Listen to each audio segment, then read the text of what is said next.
কবর বড় কঠিন জায়গা, কবর বড় কঠিন জায়গা, অনেক বড় কঠিন।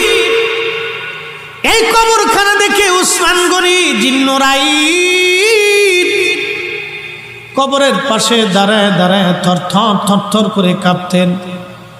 সাহাবা একরাম বলেন, আমিরুল মুমিনিন, আল্লাহ আপনাকে দুই নূরের অধিকারী বানিয়েছেন, দুনিয়ার থেকে জান্নাতের সার্টিফিকেট পেয়েছেন, তারপরেও কেন কবর দেখে দেখে আপনি কাঁদেন?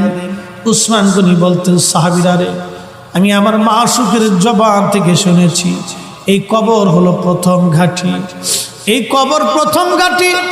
কবরের মধ্যে তিনটে প্রশ্ন করা হবে, মান রাব্বুকা ওয়া মা দীনুকা মা কুনতা তাকুলু ফি হাক্কি হাযার রাজুল। আমি উসমান গনি কি কবরের প্রশ্নের জবাব দিতে পারবো কিনা, এই চিন্তায় কবর দেখলে আমি কাঁদি, কবর দেখলে আমি কাঁদি, কবর দেখলে আমি কাঁদি।